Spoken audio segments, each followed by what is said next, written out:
Silip tayo sa labas. So dito tayo mag-overnight. Ito yung swimming pool.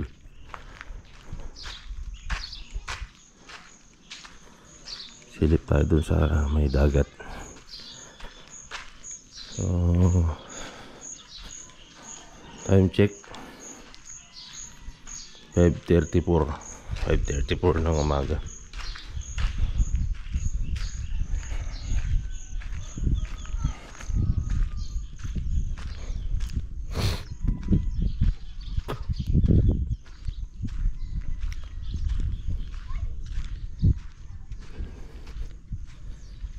Ayan yung view guys, oh.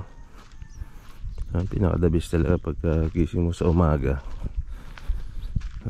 sunrise, sa hapon naman sunset, lalo pag ganito yung ambience.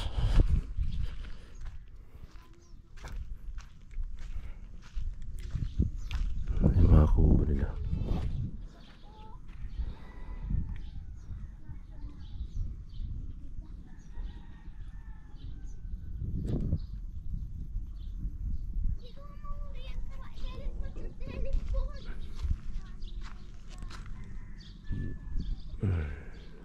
Harap ng simoy ng hangin. Pero kagabi sobrang lakas ng hangin. Doon sa ibayo na yan, umukulog, kumikidlat.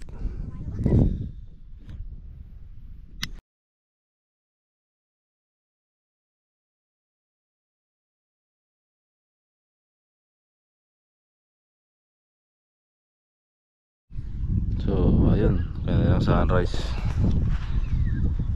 Alright, nasubaybayan na naman natin ang pagsikat ng araw. So mamaya lalakad-lakad tayo doon. 6:05 na. Ilang minutes din yung pagsubaybay natin sa sunrise. So balik na ulit tayo doon sa loob. Mamaya ulit guys.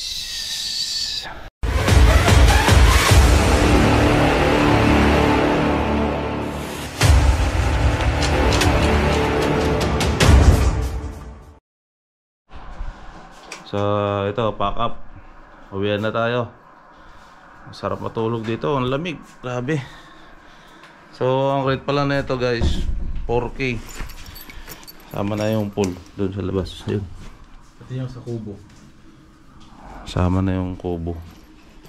Yung venue naman 15. Ay, buong doon? Ah. Pagka may event ka, 15K yung sa function hall. Oo, ang ganda dito. Pasyal kayo dito sa Northern Spot. Northern Spot. May makikita kayong panda saka penguin. So yun lang, uwi na kami.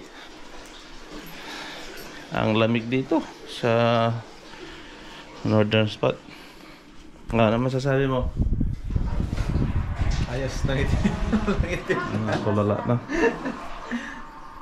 Nakadalawang swimming ka. Oo nga. Dalawa lang? Oo, umiyak nga yan eh. Ngayon, swimming pa ba yan para ano? So meron pa siyang area dito. Para swimming. May kasama na yung mini rep. Ay, dati gusto mo kung... Sila rin. Fish, let's go!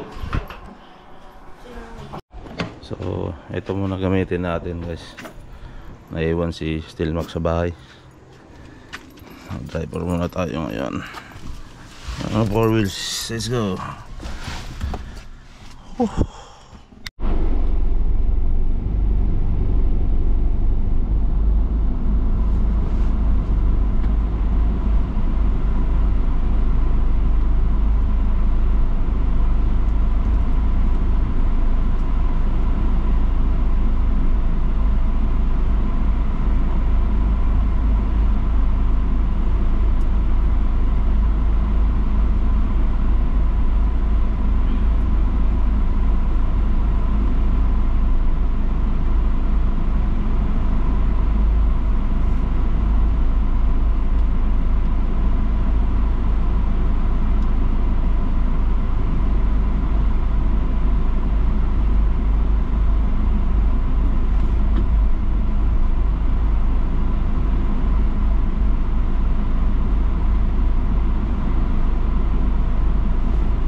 So, ayan na nga. Andito na tayo ulit sa ating baluarte. So, cooking time.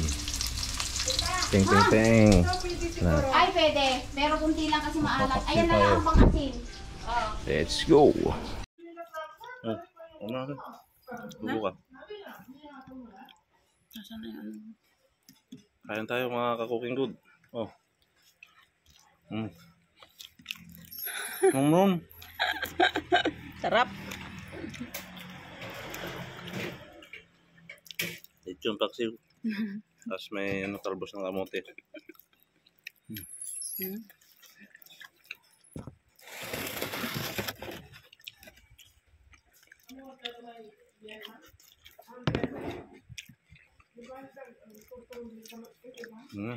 Pinaghalo-halo ko. Bubuka. Auri ka ah.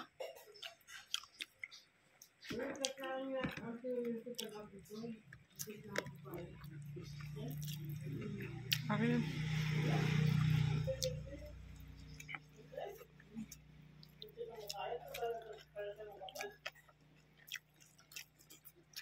Ito wala na yun. May Oh, dito sa kabila naman. hindi ka nun may yan yun Ay! Pa. Eh, Bang. Oh, nagpicture si Jo. Nakarating na Okay, may bisita tayo guys. video to. Maganda puntahan niya. Kasi ate Charles from Cagayan. Helen. Ayan, maganda. Magkano yan? Wala is sure hanggang sa kanya. Island oras atang nilakad na ang tanghali. So, quick lunch. Malayo siya. Malalayo lang mga bahay. Hindi namin alam kung saan kami pupunta. Dulo sa dulo. Pag may bahay. Ano, tapos dauman din sa kanya doon sa gilid ng bahay niya. Problema ko, toli pa ba niya talaga maiimit. Tulog na ako sa Dilapin. Okay, hindi flat yung may Ano sa dagat? Tingnan nyo. sado. Tawis. Oo, pag ako ng ganon, pag ganon to ba? Magandang umaga mga kabiyahero. It's already 11:22, so Sunday ngayon. Day 6 natin. Bukas uwian na tayo. Papasyal muna tayo sa Tondol, White Sand Beach.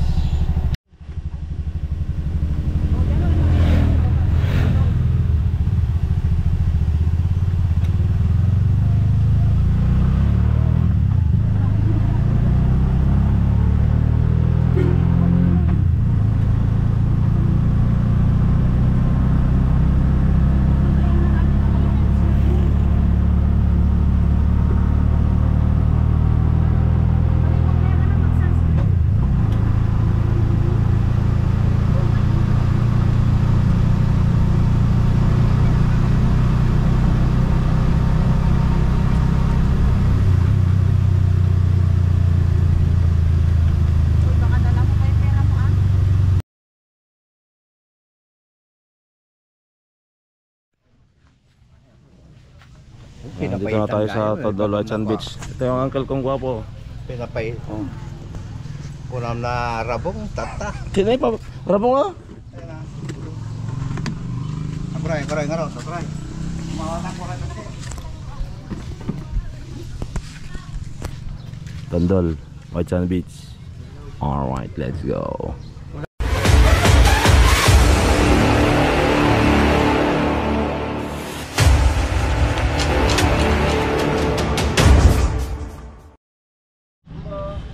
Mag-vlog tayo konti. Dito na tayo sa Tondol. Kasama natin yung mga tropa. Kunin mo yung ano mo. Para sa inyong kalaman, dati kaming member ng banda. Ito yung lead guitarist namin, si Parang Joseph. Punta mo na ako. Matindi yan. Lahat ng instrumento, alam niyang hawakan. Ito. Shot konti. Ito sa Tondol, White Sand Beach.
ginagawa nyo?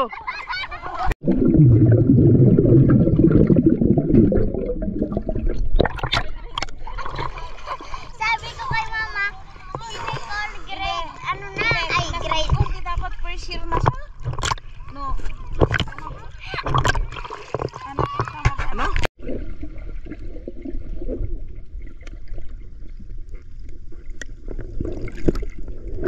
Layo ah. Lapit na, hanggang na ang camera oh. Lapit. Ilapit ko talaga. Tingnan na oh. Ay, hindi pala napiplay. Oh.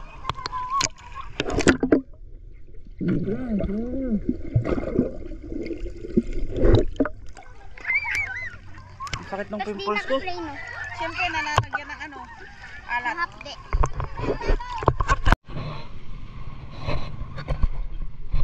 So, spotted natin yung mga taga-Antipolo dito, guys. Asan na sila? Ay, hindi nila alam yung mga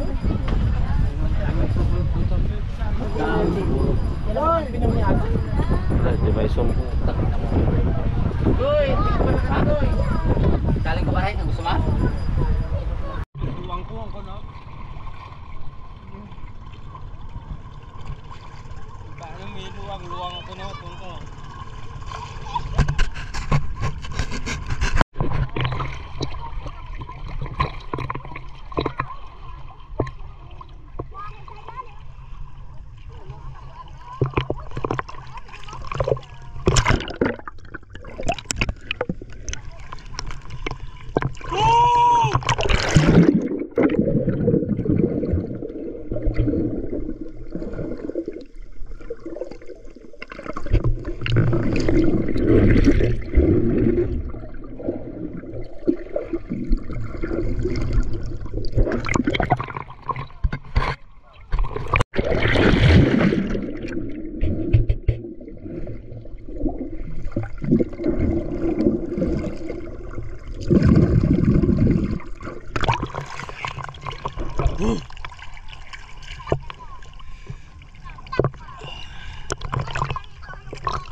itong pinakamatindi sa place na to, mga kabiyero, yung Tondo White Sand Beach. Talagang babalik-balikan mo dahil sa ganda ng paligid.